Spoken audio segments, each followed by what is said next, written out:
करचरण कृतं वा कायजं कर्मजं वा श्रवणनयनजं वा मानसं वा पराधं विहितमविहितं वा सर्वमेतत्क्षमस्व। जय जय करुणाब्धे श्री महादेव शंभो। जय जय करुणाब्धे श्री महादेव शंभो। कर्पूर गौरम करुणावतारम संसार सारं भुजगेन्द्रहारं सदा वसन्तं हृदयारविन्दे भवं भवानी सहितं नमामि। भवं भवानी सहितं नमामि। हृदयांगन परिवार के प्रमुख संरक्षक परमादरणीय आचार्य श्री कृष्ण द्विवेदी जी को चरण स्पर्श करते हुए उनसे आशीर्वाद और अनुमति प्राप्ति के उपरांत अभिवादन के श्रृंखला में स्मरण करता हूँ संस्था के संस्थापक और राष्ट्रीय महासचिव आदरणीय श्री विधुभूषण त्रिवेदी विधु जी को, संस्था के राष्ट्रीय अध्यक्ष डॉक्टर विद्युत प्रभा चतुर्वेदी मंजू दीदी को, संस्था के राष्ट्रीय उपाध्यक्ष डॉक्टर सत्यप्रकाश पांडे जी को, हृदयांगन बीथिका नामक पटल को मूर्त रूप प्रदान करने में अपनी महती भूमिका निभाने वाले आदरणीय श्री हरिवाणी जी को, संरक्षक मंडल के सभी सदस्यों को, हृदयांगन समिति के तमाम पदाधिकारियों को, हृदयांगन परिवार के छोटे बड़े हर आयु वर्ग के सभी सदस्यों को और इस मोबाइल नामक यंत्र के माध्यम से उन सैकड़ों हजारों लाखों करोड़ों लोगों के कानों को सादर आभार व्यक्त करता हूं जो इस समय राम कथा के लिए जुड़े हुए हैं या जुड़ेंगे, जो इस समय सुन रहे हैं उनको भी, जो बाद में सुनेंगे उनको भी। और प्रारंभ से ही जुड़ने के लिए संस्था के संस्थापक और राष्ट्रीय महासचिव, संस्था के राष्ट्रीय अध्यक्ष और आदरणीय आरती टंडन भाभी जी को बहुत बहुत आभार व्यक्त करता हूं, सादर प्रणाम निवेदित करता हूं। और बिना किसी विलंब के, क्योंकि अब ज्यों ज्यों कथा आगे बढ़ती चली जा रही है त्यों त्यों प्रभु श्री राम का प्राकट्य निकट होता चला जा रहा है, इसलिए हम उस स्थान तक जल्दी से जल्दी पहुंचे, शीघ्रता के साथ पहुंचे। तो इसलिए बिना समय को गवाए हुए हम कथा प्रसंग में प्रवेश करते हैं। कल हम जहां विश्राम लिए थे वहीं से आगे बढ़ते हैं। महाराज प्रताप भानु का बल, ऐश्वर्य और तेज का वर्णन कर रहे थे।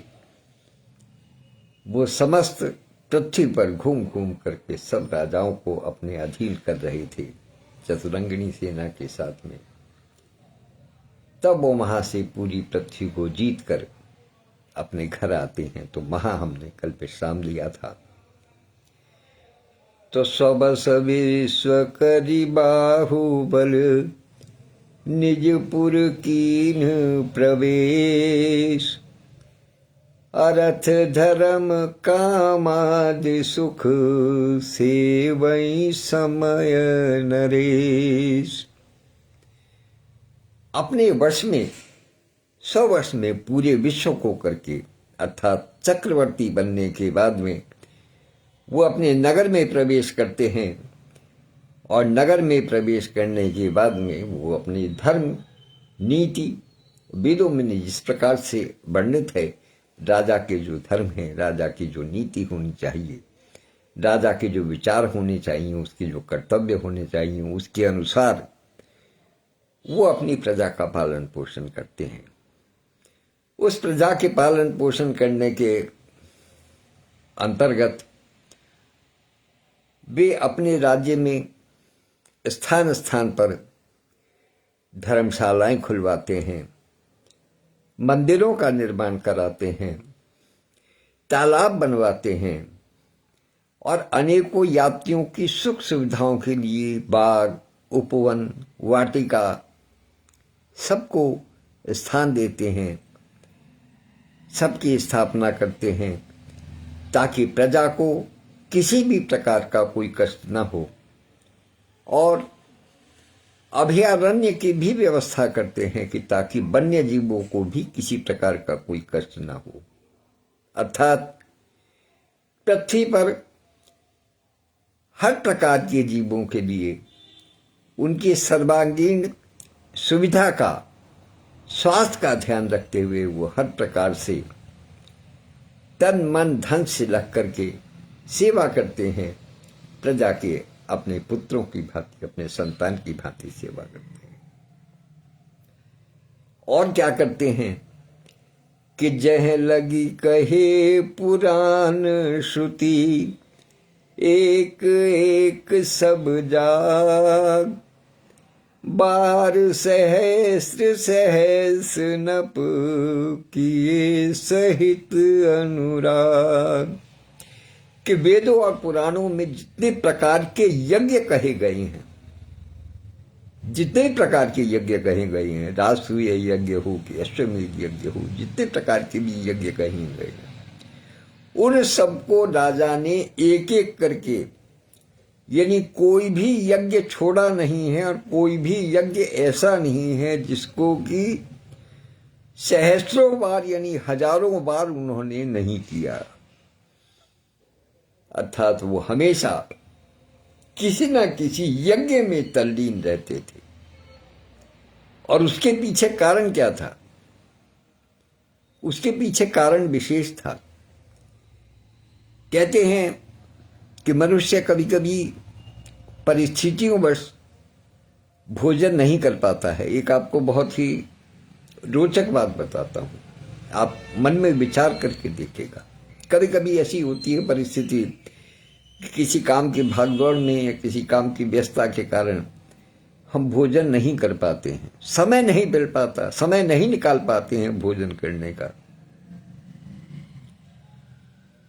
तो उस दिन भी हम भूखा रहते हैं। और एक स्थिति ये आती है कि हम किसी दिन व्रत करते हैं, उपवास करते हैं, जैसे एकादशी का है, पूर्णमासी का है, अमावस्या का है, ऐसा कोई ऐसा प्रदोष का व्रत है, कोई हम उपवास करते हैं, उस दिन भी हम भोजन नहीं करते। लेकिन मैं पूर्ण रूप से, बल्कि ये कहना चाहिए विश्वास के साथ में इस बात को कहता हूं कि दोनों ही परिस्थितियों में आपकी मानसिक भावनाओं में अंतर आ जाएगा। जिस दिन आप परिस्थितियों के कारण भोजन नहीं कर पाते हैं, उस दिन आपके मन में तो ये रहेगा कि आपको भोजन करना है, आपने भोजन नहीं किया है, आप काम में इतना व्यस्त हैं कि आप भोजन नहीं कर पा रहे हैं, तो उसमें एक झुंझलाहट का भाव आ सकता है या आ जाता है अक्सर कि अरे यार कहां फंस गया, भोजन तक करने का समय नहीं मिल पा रहा है। तो उस मानसिक स्थिति में, और एक दूसरी मानसिक स्थिति में ये कि आपने उपवास रखा है, दोनों में ही भोजन नहीं करते, लेकिन दोनों की अपनी अपनी स्थिति अलग अलग है। उस दिन एक मन में पवित्र भावना रहती है, एक पवित्र भावना रहती है मन में कि नहीं, हम उपवास से हैं, हम आज हमारे मन में जो है वो विचार शुद्ध रहेंगे। तो इसी प्रकार से राजा ने प्रत्येक यज्ञ को हजारों हजारों बार किया अपने जीवन में युद्ध से लौटने के बाद। तो उसके पीछे मंतव्य ये था कि उनकी लौ ईश्वर के प्रति लगातार लगी रहे। सात्विक कर्मों में उनका मन हमेशा लगा रहे, वो मानसिक रूप से सात्विक और वैदिक कर्मों का निर्वहन करते रहे, ये उनके मन में भावना थी। इसलिए वो लगातार सतत प्रयास करते रहते थे कि ये यज्ञ कर लिया, कोई बात नहीं, अगली बार को फिर दूसरा करेंगे, फिर तीसरा करेंगे, फिर पुनः करने की जो इच्छा है वो यही होती है कि लौ एक बार को लगी है तो सात्विकता के साथ में कि कहीं किसी प्रकार से क्षण भर के लिए भी मन से सात्विकता का भाव न हटे। इसलिए इन सारे कार्यों को बार बार किया जाता है। इसीलिए वो राजा प्रताप भानु जो है वो चूंकि सात्विकता के धनी थे, धर्म धुरंधर कहे जाते थे, इसलिए वो बार बार ऐसा करते थे। और कुछ लोग क्या कहते हैं कि भाई हमें यज्ञ वगैरह करने हैं, जब तब करना है तो किस लिए? अरे यार वो फलाने पंडित जी ने बताया है कि ये उपाय कर लो तो आपको इस फल की प्राप्ति होगी। तो लेकिन उन्हें तो किसी फल की आवश्यकता थी ही नहीं। उनके पास तो एक अटल छत्र राज्य था पूरी पृथ्वी का, सबको उन्होंने अपने वश में किया हुआ था, सबको जीत करके आए थे, फिर भी वो यज्ञ कर रहे थे। तो क्यों कर रहे थे? कि हृदय न कछु फल अनुसंधाना,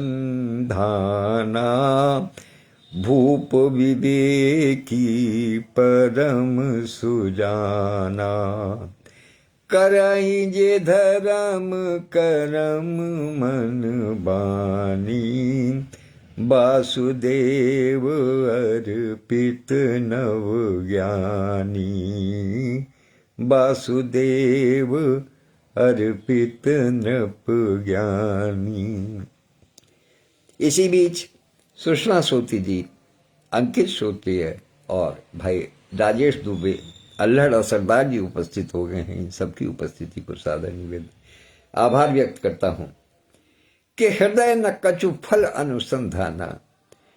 राजा के मन में किसी, प्रताप भानु राजा के मन में किसी प्रकार के फल की कोई इच्छा नहीं थी, कोई अनुसंधान नहीं करना था उनको फल कर। यहां एक शब्द आया अनुसंधान,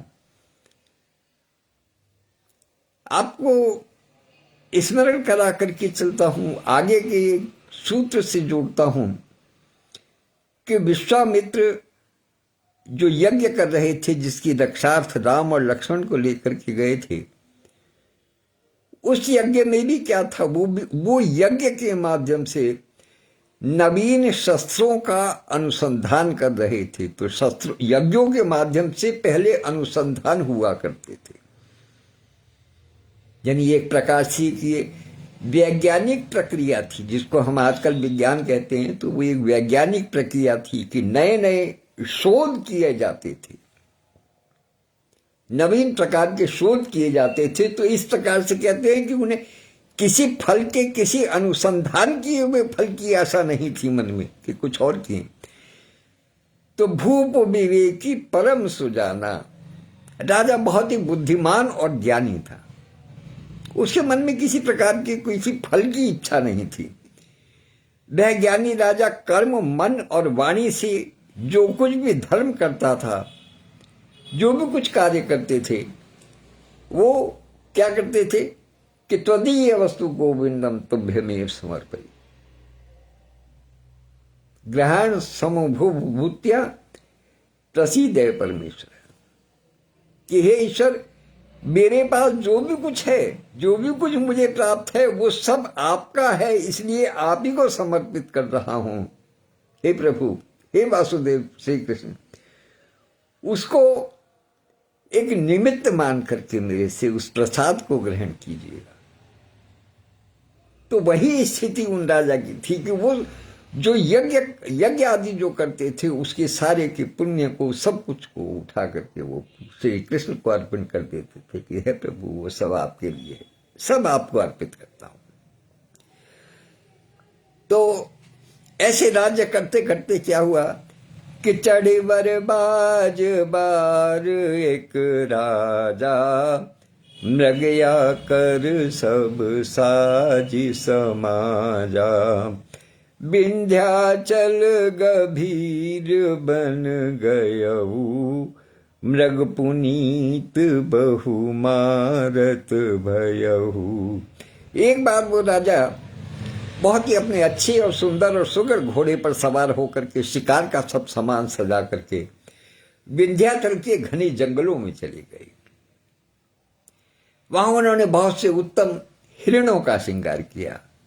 मृग पुनीत बहु मारत भयहु, बहुत से सुंदर सुंदर हिरणों का उन्होंने वहां पर शिकार किया। तो फिरत विपिन नप दीख बराहु, जनु मन दुर्यो जनु बन दुर्यो शशि ग्रसिराहु। वहां वन में घूमते घूमते उनको एक बार एक वराह दिखाई दिया, अर्थात एक विशाल सूकर के दर्शन हुए, विशाल सुअर के दर्शन हुए, जिसके दांत इस प्रकार के थे, उनके दांतों की बनावट उस सुअर की ऐसी थी कि मान लो जैसे राहु ने चंद्रमा को ग्रसने का प्रयास कर रहा हो, राहु चंद्रमा को ग्रसने का प्रयास कर रहा हो, लेकिन चंद्रमा बड़ा होने के कारण वो उसको निगल भी नहीं पा रहा हो। कि फिरत विपिन नप दीख बराहु, जनु बन दुरेहु शशि ग्रसिराहु।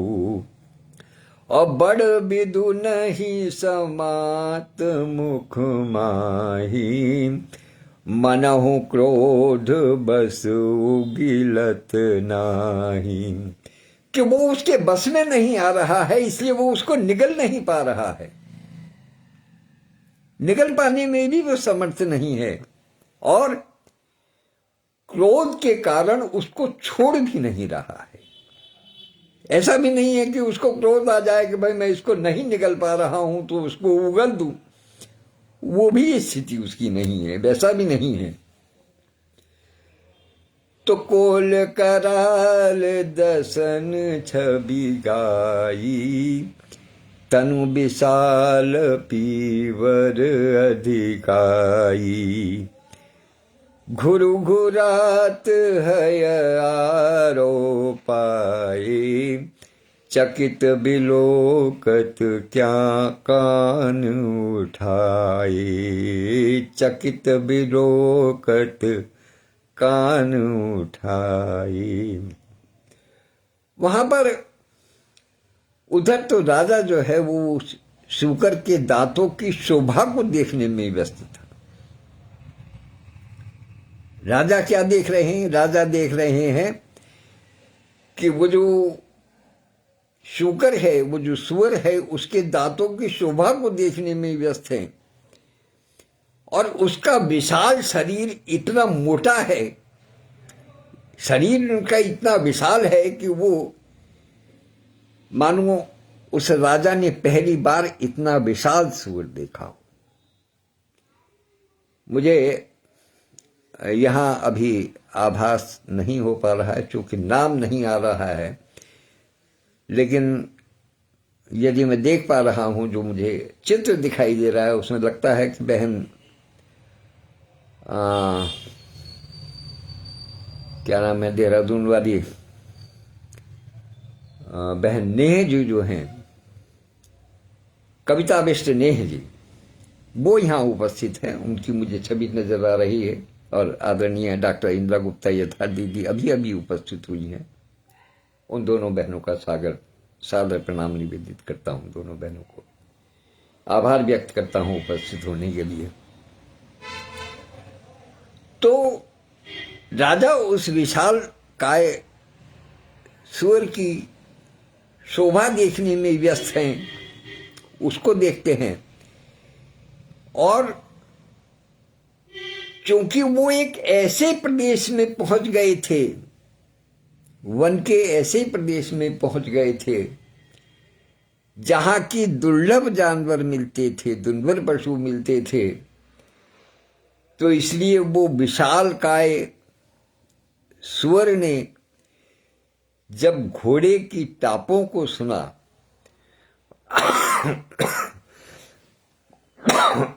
ज्यों ही उसे आभास हुआ कि कोई अतिरिक्त विशेष जानवर जो है वो उसकी तरफ आ रहा है, या उसको जैसे ही विपत्ति का आभास हुआ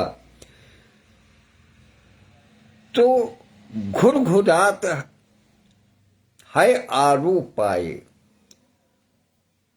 वो गुर्राहट के साथ में, घुरघुराहट के साथ में जो है वो वहां से भाग चला और चकित विलोकत कान उठाए, मुड़कर के नहीं देखा उसने, कान उठाए। उसने अपनी श्रवण इंद्रिय से इस बात का आभास लिया कि कोई एक जानवर है जो कि मेरा पीछा करना चाहता है या जो मेरा आखेट करना चाहता है। इसलिए वो घुरघुराहट के साथ में अपना क्रोध प्रदर्शित करते हुए वो वहां से तेज गति से भाग चला। सूअर जो है वो तेज गति से भाग चला। तो नीलमही धर शिखर सम देखी विशाल बराव, चपरी चले है सुटुक नप, हाँ कि न होई निभाव। नील पर्वत के शिखर के समान विशाल शरीर वाले उस सुअर को देखकर राजा घोड़े को चाबुक लगा करके तेजी से दौड़ाते हैं और फिर उन्होंने सुअर को ललकारा कि ठहर जा, अब तेरा बचाव नहीं हो सकता। पुराने समय में इस बात का आभास है कि जो राजा हुआ करते थे, जो ज्ञानी हुआ करते थे, वो सारे पशु पक्षियों की भाषाओं को जानते थे, वो उनकी बोली पहचानते थे, उनसे बातचीत कर सकते थे। इसलिए ललकारने वाली बात जो यहाँ है उसको अतिशयोक्ति में नहीं लेना चाहिए। यदि हम इसको आज के व्यावहारिक पक्ष में भी देखें तो भी कोई भी जानवर हो, कोई भी जीव हो, यहां तक कि एक छोटा सा जीव जिसको हम मच्छर जानते हैं, वो भी जब अपने आसपास किसी हाथ के हिलने तक का आभास कर लेता है तो उसको ये लगता है कि मेरी मृत्यु आ रही है, तो उसको ललकारने की आवश्यकता नहीं है।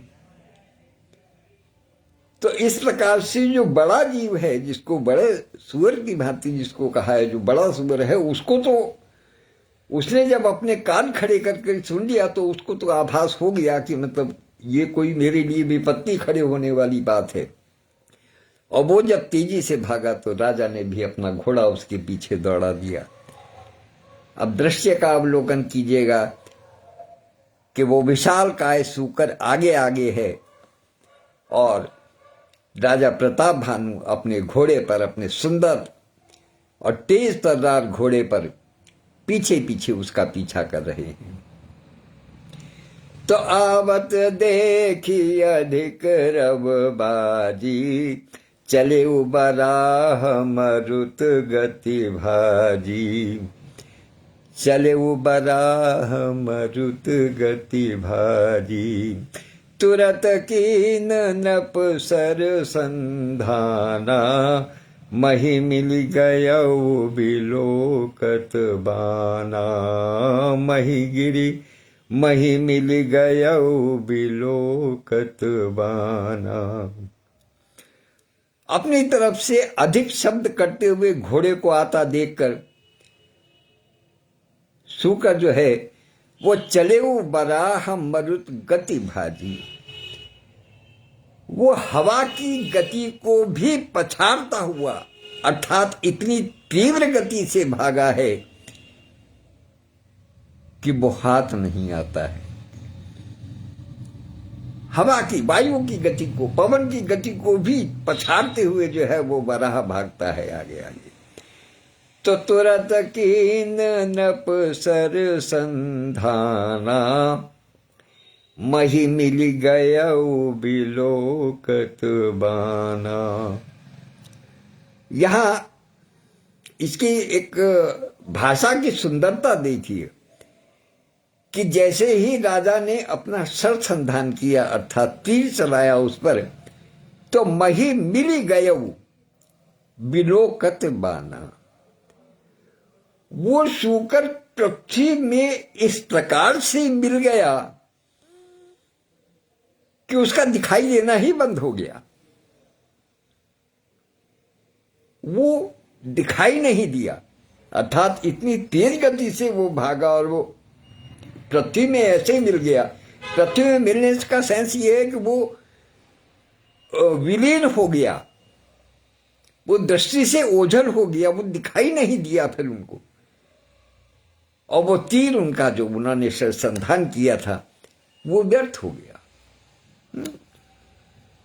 तो तकी तकी तीर महिष चलावा, करी छल सुअर शरीर बचावा। राजा ने ताक ताक करके बड़ा निशाना बांध बांध करके तीर चलाए, लेकिन करी छल सुअर शरीर बचावा। उस विशाल काय सुअर ने छल कर करके अपने शरीर को बचाया, अर्थात वो अपने जितना ये बाण तीव्र मारते थे वो उससे तीव्र गति से उसके मार्ग से हट जाता था। वो अपने शरीर को उसने बचाया। और यहां एक दूसरा भाव और भी देखेगा अगली पंक्तियों में, बहुत सुंदर भाव आया है कि प्रगटत दुरत जाय मृग भागा, जिस बस भूप चले संग लागा। प्रगटत दुरत अर्थात वो कभी दिखाई देता है, कभी नहीं दिखाई देता है, कभी पास होता है, कभी दूर हो जाता है। आपको स्मरण होगा, क्योंकि जो राम कथा अक्सर सुनते रहते हैं उनको आता होगा समझ में, वो ये बात संज्ञान में आती होगी। यही जो भाव है वो उस समय भी प्रकट किए जाते हैं जब मारीच का वध करने के लिए प्रभु श्री राम जाते हैं। तो वो कहते हैं कि वो कभी पास आता है, कभी दूर चला जाता है, अर्थात कभी दिखाई देता है, कभी नहीं दिखाई देता। क्षमा कीजिए, बिल्कुल वही भाव यहां है कि प्रगटत दुरत जाय मृग भागा। यहां पर मृग का मतलब हिरंस नहीं है, यहां पे मृग का मतलब ये है कि जो पशु है, जो जीव है, वो प्रगटत दुरत कभी दिखाई देता है, कभी नहीं दिखाई देता, और वो बड़ी तेजी से भागता है। और जिस बस भूप चले उस संग लागा। और जब राजा उसकी ये हरकत देखता है तो क्रोधित होकर के वो उसके पीछे दौड़ पड़ता है। राजा सोच लेता है कि आज कुछ भी हो जाए, आज इसको, मुझे आज इसका वध करने ही चला है, तो वो उसके पीछे लग जाता है, पीछे लगा हुआ चला जाता है। तो गयौ दूरी घन गहन बराहू, जहनाइन गज बाज निबाहू। भाई आदित्य अविरल जी भी उपस्थित हैं, सादर आभार व्यक्त करता हूं उपस्थिति को उनकी। तो गयौ दूरी घन गहन बराहू, जहनाइन गज बाज निबाहू। अति अकेल बन विपुल कलेशु, तदपि न मृग मग तजय नरेशु। तदपि न मृग मग तजय नरेशु। उस समय के राजा कैसे हुआ करते थे, समझिएगा कैसे हटी हुआ करते थे।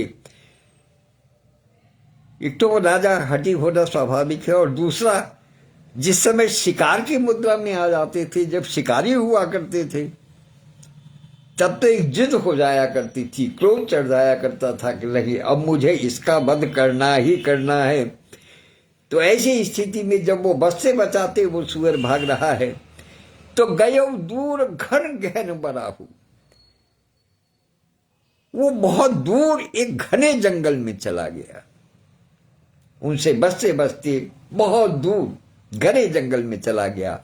और जह नाहिन गज बाजी निवाहू, और ऐसे जंगल में चला गया जहां की न हाथी है न शेर है, वहां कोई भी अन्य वन्य जीव नहीं है, कोई भी नहीं है। नितांत ऐसा घना जंगल है जिसमें किसी के दर्शन नहीं होते। तो अति अकेल बन विपुल कलेसु, तदपि न मृग मग तजई नरेशु। राजा ने देखा कि ये जो वन है ये बहुत ही विकट है, जंगल क्लेशों से भरा हुआ है, अर्थात यहां दुख ही दुख है, और यहां मैं अकेला फंस गया हूं। राजा को लगता है कि यहां मैं अकेला फंस गया हूं, लेकिन जिद, क्रोध और शिकार का पीछा, ये तीनों चीजें ऐसी होती है। एक राजहट होती है। राजहट का मतलब ये कि अगर हट छान ली राजा ने तो फिर उसको पूरा करना ही करना है। तो तदपि न मृग मग तजई नरेशु, राजा ने फिर भी उस सुअर का पीछा करना नहीं छोड़ा। वो जानता है कि वो इस जंगल में बिल्कुल अकेला आ गया है, घना जंगल है, यहां पर हाथी शेर घोड़ा कोई जानवर नहीं है, लेकिन इसके बावजूद भी वो अपने शिकार का पीछा करते करते जो है वो ऐसी स्थिति पर पहुंच गया। उस स्थान पर उन्होंने उसका पीछा नहीं छोड़ा। तो कोल बिलो की भूप बड़ धीरा, भागी पैठी गिरी गुहा गभीरा, अगम देख नृप अति पछताई, फिरे महाबन परे बुलाई, फिरे महाबन परे भुलाई। उस धैर्यवान राजा को देख करके जब सुअर भागकर एक पहाड़ की गुफा में घुस गया, एक खो में घुस गया, वो विशाल सुअर जब एक खो में घुस गया और वहां राजा को मार्ग नहीं मिला अंदर घुसने का, तो उसने जाना कठिन जान करके राजा वहां से वापस लौटते हैं। प्रताप भानु राजा वहां से वापस लौटते हैं, लेकिन ये क्या, फिरेहु महाबन परेहु भुलाई, वो मार्ग भूल गए, वो जंगल में भटक गए। महाराज को जंगल में भटकन पैदा हो गई, वो अपना मार्ग भूल गए कि किधर आए थे, किधर जाना है। वो जंगल इतना विकट था, इतना विशाल था कि वो रास्ता ही भूल गए। तो खेद खिन्न क्षुधित त्रसित, राजा बाजी समेत, खोजत व्याकुल सरित सर, जल बिनु भयउ अचेत। बहुत परिश्रम करने पर भी थके हुए जब उनको मार्ग नहीं मिला, तो घोड़े समेत राजा भूख प्यास से व्याकुल होकर के किसी नदी तालाब को खोजते हुए, पानी को खोजने में, जल को खोजने में बेहाल हो गए। अचेतावस्था तक पहुंचने वाली स्थिति आ गई उनकी।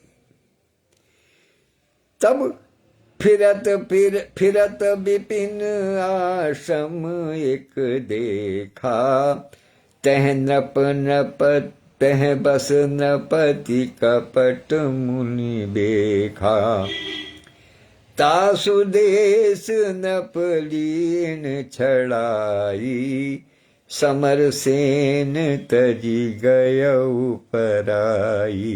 कभी कभी संयोग किस प्रकार के होते हैं, संयोग और दुर्योग कैसे होते हैं, ये इसमें विशेष दर्शन है इस कथा प्रसंग का, कि फिरत विपिन आश्रम एक देखा, तह बस नपति कपट मुनि देखा। वहां पर राजा ने घूमते घूमते भटकते भटकते एक आश्रम उसको दिखाई दिया, और उस आश्रम में कौन रहता था? तह बस नृपति, एक राजा रहता था, कपट मुनि भी था। कपटी मुनि के वेश धारण करके एक राजा रहता था उस आश्रम। और जासुदेश नृपलीन छड़ाई, समरसेन तजी गयौ पराई। वो राजा कौन था? वो एक ऐसा राजा था जिसका कि महाराज प्रताप भानु ने जिसको युद्ध में पराजित कर दिया था, और वो समर को छोड़ करके भाग गया था, और भाग करके यहां आकर के छुप गया था। महाराज प्रताप भानु से युद्ध में पराजित हुआ वो राजा छुप करके यहां आकर के बैठा था, और वो एक आश्रम में जो है वो मुनि के वेश बना करके बैठा हुआ था। तो समय प्रताप भानु कर जानी, आपन अति असमय अनुमानी। गयौ न ग्रह मन बहुत गलानी, मिला न राज नृप अभिमानी। प्रताप भानु का अच्छा समय जान करके, क्योंकि प्रताप भानु राजा ने उसको जीत लिया था, तो उनका अच्छा समय जान करके और अपना बुरा समय जान करके, भाई जो जीत जाएगा उसका तो अच्छा ही है, और जो हार गया उसका बुरा समय है। दोनों चीजें साथ साथ चलती हैं, एक सिक्के के दोनों पहलू होते हैं, किसी भी एक चीज के दोनों परिणाम होते हैं, एक पक्ष का एक विपक्ष का। तो पक्ष में जो राजा जीत गया उसके पक्ष में, जो हार गया उसके विपक्ष में। तो वो जो राजा था महाआश्रम में जो बैठा हुआ था, वो चूंकि हार करके बैठा था, इसलिए अपने बुरे दिन का अनुमान लगा करके वो घर लौट करके नहीं गया, अपने राज्य में लौट करके नहीं गया। लेकिन अभिमानी होने के कारण उसने राजा प्रताप भानु से मेल भी नहीं किया, अर्थात उसने मन में एक गांठ बांध ली। अपने स्वाभिमान को देखते हुए, अपने अभिमान को देखते हुए उसने राजा प्रताप भानु से क्षमा भी नहीं मांगी, उनकी दास्ता भी नहीं स्वीकार की, और अपने घर भी नहीं गया। इसलिए वह समाज से, दुनिया से मुंह छुपाते हुए यहां आकर के वो रहने लगा। तो रिसूर मारी रंक जिमि राजा, विपिन बसई तापस के साजा।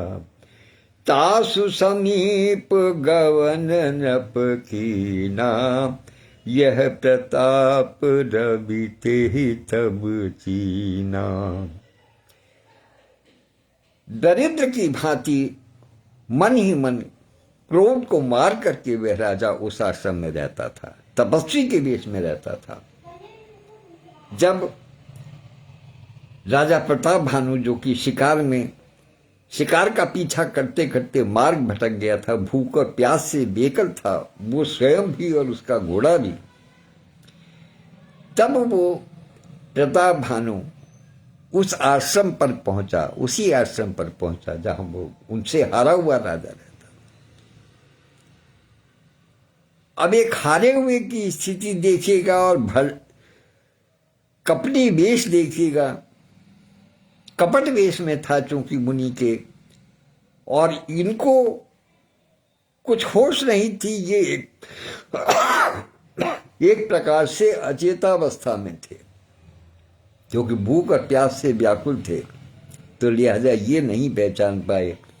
लेकिन जो आश्रम में बैठा हुआ, जो हारा हुआ जो राजा था, उसने इन प्रताप भानु को पहचान लिया, उसने इनको पहचान लिया।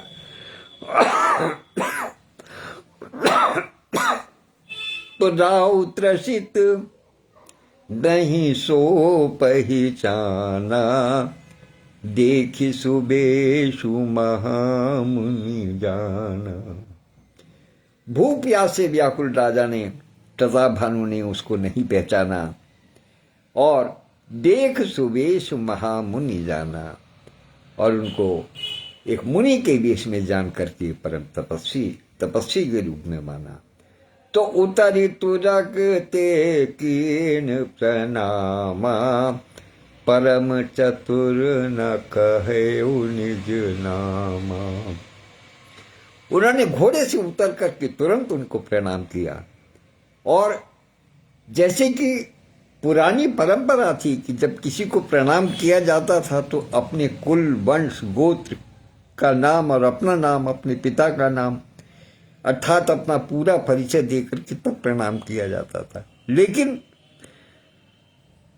महाराज प्रताप भानु ने क्या किया, परम चतुर न कहे निज नामा। राजा था, ज्ञानी था, भली ही इस समय भूख प्यास से व्याकुल था, लेकिन उसे ध्यान आया और उसने अपना नाम नहीं कहा, केवल उनको प्रणाम किया। तो भूपति त्रसित बिलोकिते ही, सर्वरु दीन दिखाई, जन पान समेत है कीन नृपति हर्षाई। तो राजा को प्यासा देखकर उसने सरोवर दिखा दिया, उसने सरोवर का मार्ग दिखाया, और हर्षित होकर के राजा ने घोड़े सहित उसने स्नान और जलपान किया। राजा ने उस कपटी मुनि वेशधारी राजा के दिखाए हुए सरोवर में जाकर के स्वयं भी स्नान किया, जल भी पिया, और अपने घोड़े को भी प्यास से निजात दिलाई, छुटकारा दिलाया। तो आज यहीं विराम लेते हैं, कल इससे आगे की कथा में फिर आगे बढ़ेंगे। तब तक के लिए आज्ञा दीजिएगा। जो भी साथी मित्र हमारे इस समय उपस्थित हैं, वो जो बाद में इसको सुनेंगे वो, और जो उपस्थित साथियों के द्वारा बताए जाने पर जिनके कानों तक ये कथा पहुंचेगी, वो सभी प्रभु श्री राम की कृपा के पात्र हैं, ईश्वर की कृपा के पात्र हैं। ईश्वर उन सब का कल्याण करे। सर्वे भवन्तु सुखिनः, सर्वे सन्तु निरामया, सर्वे भद्राणि पश्यन्तु मा कश्चित् दुःखभाग् भवेत्। आदरणीय श्री रामकृष्ण सिंह वेदांती जी भी उपस्थित हैं, उनकी उपस्थिति को भी सादर प्रणाम निवेदित करता हूँ, और ईश्वर से प्रार्थना करता हूँ कि वो सबको सुख दे, सबका मंगल करे। धन्यवाद। कल पुनः 6 बजे फिर उपस्थित होंगे। तब तक के लिए आज्ञा दीजिए।